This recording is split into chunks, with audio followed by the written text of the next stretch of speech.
impudence. This is the key to understanding the attitude of prayer. You say, what does that mean? A lot of people have thought impudence means his persistence. He keeps doing it, he keeps knocking. That's not really it. Impudence, the word, it's a Greek word, anaidion, and it's only used one time in the New Testament. It's a little hard to define, but scholars agree, here's what it means. It doesn't have to do with persistence, it has to do with nerve. Like, I'm a nervy person. Gall, insolence, brazenness, audacity. For the Brits here, cheekiness. If you're familiar with any Jewish phrases, chutzpah, impolite, nerve, rudeness. I told the first, Jesus is saying, let me just say this, first of all, Jesus is saying that's how you approach God. It's very interesting. On the one hand, hallowed be thy name.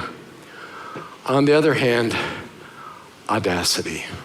I told the story in the first service, and Debbie was here, but so I put that as a disclaimer because some of you will say I threw her under the bus.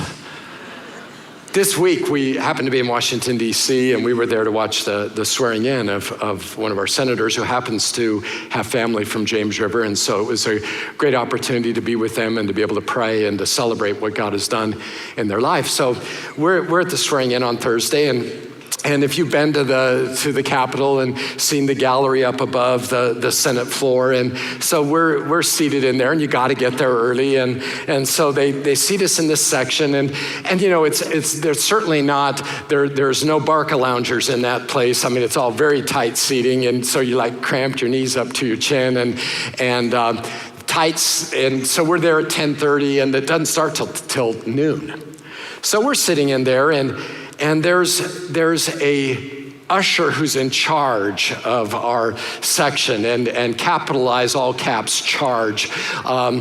This was one of those guys, bless his heart, who should never be given 1 ounce of authority ever, but has all the authority in that moment. So we're sitting in there and we're watching the dude, and like he's going up to the ladies that are in front of us, and they're just talking just quietly, and he comes over and says, "No talking." And I mean, so it's this kind of thing. I mean, like an hour before the ceremony, like who's it hurting? A guy stands up, and an older gentleman, and he's like, "Sit down." So it's just that kind of thing going on, and you're like, he's got everybody in the section very intimidated. So we go through the event, and as we're there and watching everything, it's over now, and people are gradually starting to leave, and so some people in our section start to get up. He's like, "Sit down." So I mean. So everybody's like sitting down, and he's just got everybody intimidated, but we're watching some people are leaving, and now, it's 1:30, so like the thing's long over, and we've been there now 3 hours,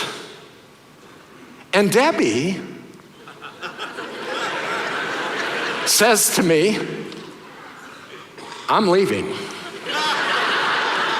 And she gets up and she makes her way over to this in-charge guy. And I mean, I'm thinking, as she's going, I'm thinking, oh, this is great. I mean, we're going to be on CNN. Demonic yoga pastor's wife is arrested. It's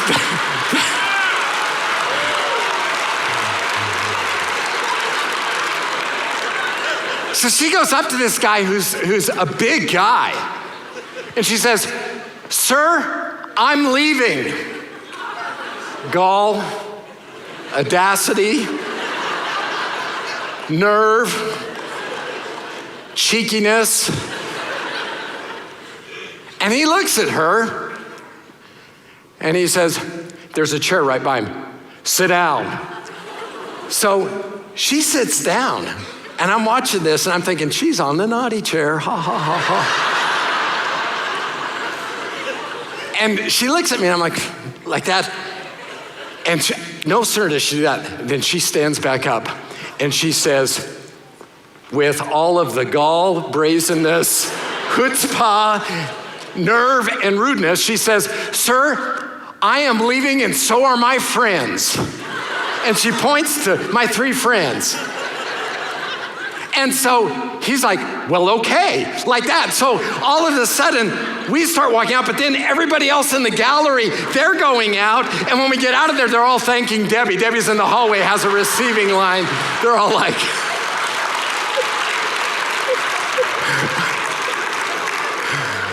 all that to say, when you go to God, Jesus is saying that you go with this brazenness, you go with this aggressiveness, you go with this sense of, God, this is what I need you to do. This is what I have to have from you. That God, as you come to him, remember, it's a father with a child. And you've seen a child who wants something from their father. I mean, they can ask their dad to do something nobody else would ask.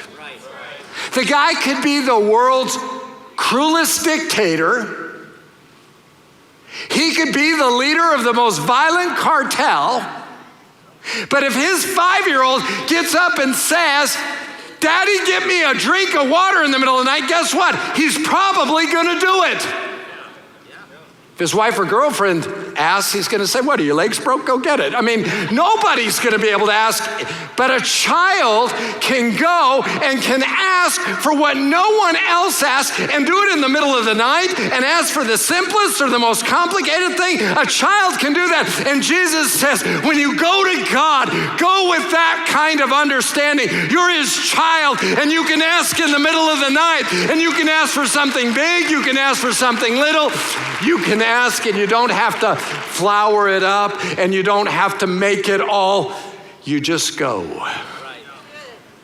And if you're a child, you go and you go and you go. Ever had your kids and they ask, "Can we do this?" You said we could do this. And does that irritate you as a parent? Absolutely not. You're like, you love when your child asks you for the things you said you were going to do. Daddy, you said we were going to go here. You said we were going to do that. That's right, we're going to do that. Do you follow what I'm saying? Things that might annoy anyone else, or that if anybody else did to you might annoy you, from your child, you love. Jesus says, that's how that works.